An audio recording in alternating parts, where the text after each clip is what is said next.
Assalamualaikum warahmatullahi wabarakatuh. Hai, selamat pagi anak-anak hebat. Bagaimana kabarnya hari ini? Senang rasanya Pak Angga masih bisa ketemu dengan kalian dalam keadaan sehat walafiat. Pastinya kalian juga harus selalu sehat dan semangat dalam belajar ya. Ya, anak-anak, kali ini kita akan masuk ke materi tema ke-7, peristiwa dalam kehidupan.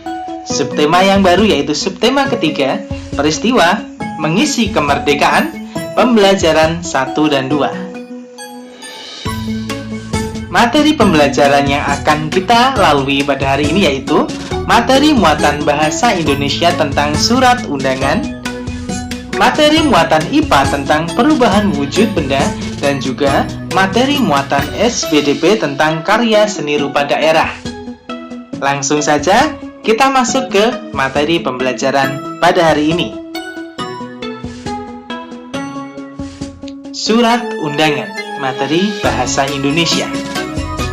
Anak-anak, pernahkah kamu melihat atau mendapatkan surat undangan? Ya, surat undangan adalah hal yang familiar atau sering kalian jumpai. Bisa surat undangan dari sekolah ataupun surat undangan dari teman kalian.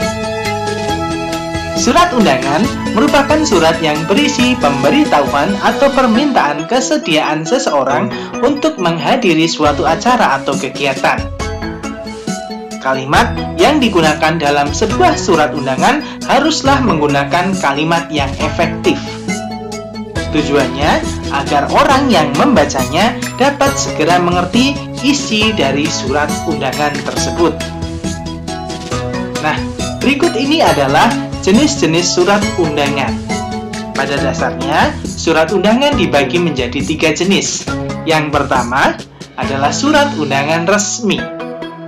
Surat undangan resmi adalah surat undangan yang mengatasnamakan sebuah instansi atau organisasi dan kedinasan. Biasanya dipergunakan untuk kepentingan kedinasan. Yang kedua, ada surat undangan setengah resmi. Surat undangan setengah resmi adalah surat undangan yang mengatasnamakan perorangan yang ditujukan ke perorangan maupun instansi atau organisasi. Dan yang ketiga ada surat undangan tidak resmi. Surat undangan tidak resmi adalah surat undangan yang mengatasnamakan perorangan yang ditujukan kepada perorangan untuk kepentingan perorangan, seperti undangan ulang tahun ataupun undangan perayaan kelahiran. Nah, berikut ini adalah bagian dari surat undangan resmi. Di situ ada beberapa bagian. Kita jelaskan. Yang pertama ada kepala surat atau kop surat. Ini adalah bagian kepala surat atau kop surat. Ada Dinas Pendidikan Kabupaten Surakarta, Cabang Dinas Pendidikan Kecamatan Jebres, Sekolah Dasar Nusa Indah 1, sertai dengan alamatnya. Itu merupakan kepala atau kop surat. Yang kedua ada nomor surat. Ini ada nomor 35-SD-P-2007, ini nomor surat. Kemudian ada hal surat, ada undangan, kemudian dan lampiran surat. Ya, itu ada 3 bagian. Pak Angga singkat jadi 1, nomor, halaman, dan lampiran surat. Ya. Kemudian yang ketiga ada tanggal surat. Ada 2 Februari 2007, itu ada merupakan tanggal surat. Tanggal surat dituliskan di bagian atas ya. Kemudian ada nama dan alamat tujuan surat. Di sini ada YTH Dr. Andesri Murniati, wali kelas 5 SD Nusa Indah 1 di tempat ya. Kemudian dengan hormat, yaitu merupakan pembuka surat. Kemudian dengan surat ini kami memberitahukan kepada Bapak atau Ibu wali kelas SD Nusa Indah 1 untuk menghadiri acara yang diadakan pada sekian-sekian sampai keperluannya menyaksikan perlombaan kesenian antar kelas SD Nusa Indah. Itu merupakan isi dari surat undangan resmi. Dan yang selanjutnya ada atas perhatian Bapak atau Ibu, kami ucapkan terima kasih, merupakan penutup dari surat undangan resmi. Dan yang terakhir ada kepala sekolah, kemudian tanda tangan, kemudian nama terang dari si pembuat surat, ada NIP-nya, ini merupakan pembuat surat. Ya. Jadi, ini merupakan bagian-bagian dari surat undangan resmi.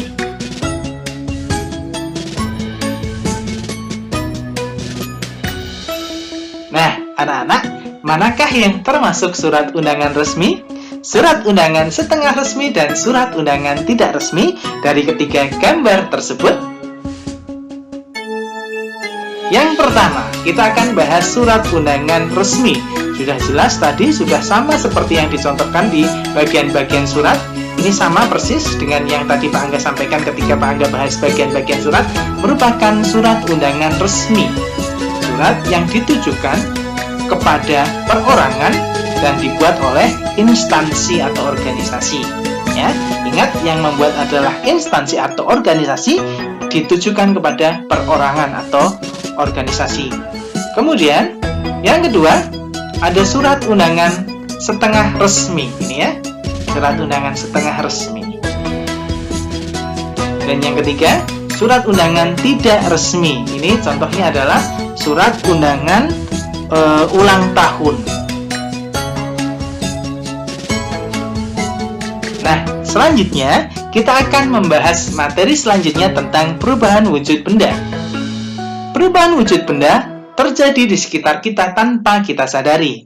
Perubahan wujud benda merupakan satu perubahan alami karena fenomena alam yang terjadi di sekitar kita. Salah satu perubahan wujud benda yang akan kita bahas kali ini adalah perubahan wujud benda menyublim dan juga mengkristal. Menyublim adalah perubahan wujud benda dari benda padat ke gas, sedangkan mengkristal adalah perubahan wujud benda dari benda gas menjadi padat. Contoh dari peristiwa menyublim yaitu kamper atau kapur barus padat yang berubah dari benda padat menjadi benda gas. Kemudian ada es kering yang berbentuk padat, kemudian menyublim menjadi gas. Sedangkan contoh dari peristiwa mengkristal yaitu peristiwa pembentukan kristal es dari uap air dan juga peristiwa pembentukan garam dari uap air.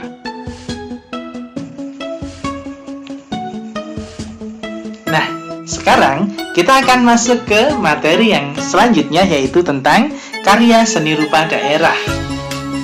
Sebagai generasi penerus bangsa, kamu tentu tahu bahwa pelajar harus berusaha untuk meningkatkan kualitas dirinya. Salah satu caranya adalah dengan memahami dan menikmati keindahan di sekitarnya. Salah satu keindahan yang dapat dinikmati adalah karya seni rupa. Hasil karya seni rupa telah menjadi bagian dari peradaban manusia. Keindahan karya-karya seni rupa terdapat pada bentuk dan warnanya. Dengan mengenal berbagai bentuk karya seni rupa, kamu dapat merasakan keindahannya dengan baik. Nah, berikut ini adalah jenis-jenis karya seni rupa daerah. Karya seni rupa daerah pada dasarnya dibagi menjadi 3 jenis. Yang pertama adalah karya seni lukis daerah. Ini merupakan karya 2 dimensi. Seni lukis adalah seni menggambarkan objek-objek berupa pemandangan alam, tumbuhan, binatang, manusia, benda di alam untuk menimbulkan perasaan keindahan. Contoh karya seni lukis daerah adalah seni lukis Kamasan dari Bali. Yang kedua ada karya seni patung daerah. Ini merupakan karya 3 dimensi. Seni patung adalah seni membuat bentuk manusia atau binatang dengan bahan yang lunak ataupun bahan yang keras. Contoh karya dari seni patung daerah adalah seni patung Asmat yang berasal dari daerah Papua. Dan karya selanjutnya yaitu seni kriya. Seni kriya merupakan karya 3 dimensi. Seni kriya merupakan seni kerajinan dalam membuat benda-benda pakai berdasarkan kegunaan dan keindahannya dalam kehidupan sehari-hari. Banyak sekali contoh seni kriya yang dapat kita lihat di situ. Ya, di sini ada kain tenun, kemudian ada perlengkapan-perlengkapan yang dibuat dengan cara menganyam dan sebagainya. anak-anak, akhirnya sampai juga kita pada akhir pembelajaran kali ini.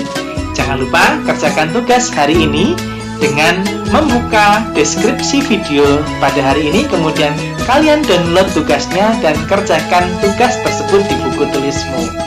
Ya, ingat, Pak Angga dan Bapak Ibu Guru yang lain menunggu hasil tugasmu hari ini. Selamat belajar, selamat mengerjakan tugas. Pak Angga akhiri. Wassalamualaikum warahmatullahi wabarakatuh.